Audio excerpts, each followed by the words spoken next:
Hey guys, welcome to the new week. If this is your first time viewing, thanks for stopping in. We're just a couple of vloggers that each vlog once a week and let you know kind of what's on our mind. Okay, so the 48-hour film fest actually got canceled or postponed, so I won't be needing help for that, but they have announced another fest called Scare Fest. If you're interested in helping me out, let me know. Also, you have to be in the Oklahoma City area because I'm not coming to you. Now, if you're outside of the Oklahoma City area and you want to come to me, that's fine.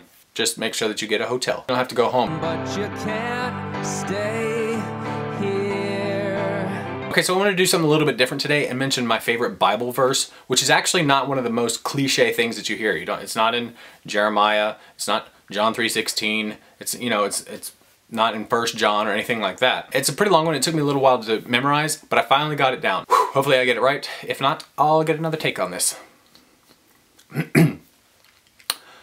Luke 17:32 says, "Remember Lot's wife." That's it. That's the whole thing. That's the entire verse. Remember Lot's wife. Now on the surface it doesn't seem like it's one of the greatest verses ever or anything like that, and it might not be one of the greatest, but I really think that it is. Just in case you're unfamiliar, I'm gonna back it up just a little bit. Lot and his wife were told, hey, you gotta get out of this area. Basically what's gonna happen, it's gonna rain fire, so get out of here.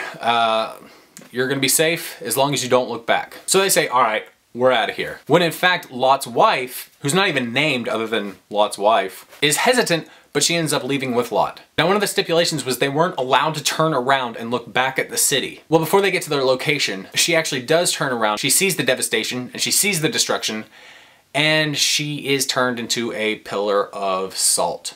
Because here's the thing, she actually didn't leave the town. Her heart was still there. She was still checking on it. She wanted to know what was happening.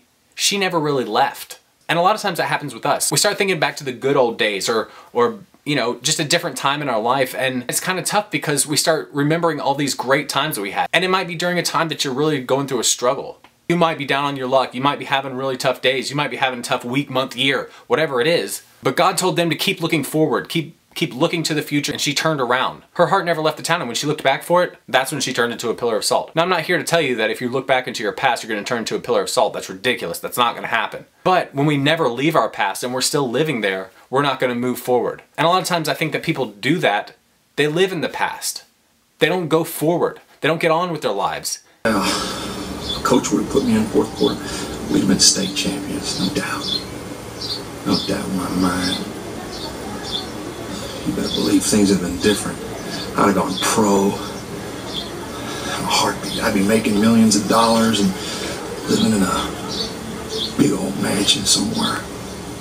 You know, soaking it up in a hot tub with my soulmate. Something in their past is holding them back, and they want to stay there for some reason. And again, it's fun to look back and to remember these times. I've actually seen a couple posts recently about some of the good old days, you know, back when we were all at Southwestern and pranks were being pulled, pools were being filled, cats were being kept, flaming pumpkins were being thrown. And it's a lot of fun to look back on those things. But the danger is if you hold on to those things and you never move forward, then you're gonna be stuck in the past. And that's why I think that that verse pertains to me, is because a lot of times I look back at the past and I'm like, man, I wish I could go back to that time. I wish I could go back and do that again. But if I stay there, then I'm gonna miss everything that's going on now. And I don't wanna miss what's going on now. I love what's going on now. I've got a great wife, a great kid with a ton of hair. Makes me a little jealous. I've got a steady job.